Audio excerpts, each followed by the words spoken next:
अऊज़ु बिल्लाहि मिनश्शैतानिर्रजीम बिस्मिल्लाहिर्रहमानिर्रहीम अल्लाहुम्मा सल्लि अला मुहम्मदिन व आलि मुहम्मद।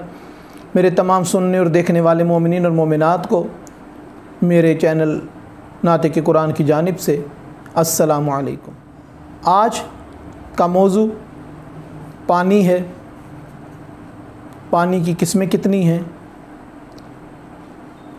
कौन सा पानी पाक होता है, कौन सा पानी पाक करता है, किस पानी से वज़ू करना या गुस्ल करना दुरुस्त होता है।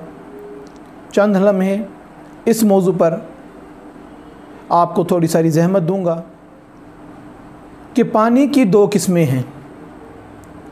पानी या तो मुतलक होता है या मुज़ाअफ़ होता है। मुतलक खालिस पानी को कहते हैं, जैसे कुएं का पानी, चश्मे का पानी, या ज़मीन से जिस तरीके से पंप लगा के मोटर लगा के जो पानी हासिल किया जाता है उसको मुतलक पानी कहते हैं।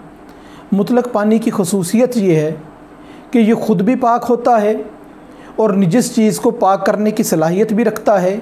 इससे वज़ू करना भी ठीक है, इससे गुस्ल करना भी दुरुस्त है।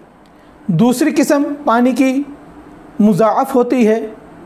मुज़ाअफ़ कहते हैं जो किसी चीज़ से हासिल किया जाए, मसलन अर्के गुलाब, नारियल का पानी, या किसी भी फल का जूस, जो किसी भी फल का रस है, उसको मुज़ाअफ़ कहते हैं। मुज़ाअफ़ पानी ख़ुद तो पाक हो सकता है कि पाक हो, जिस तरह अर्के गुलाब भी पाक है, नारियल का पानी भी पाक है, मगर ये निजिस चीज़ को पाक करने की सलाहियत नहीं रखते। ना इनसे वज़ू किया जा सकता है, ना ही इनसे गुस्ल किया जा सकता है। वमा अलैना इल्लल बलागुल मुबीन।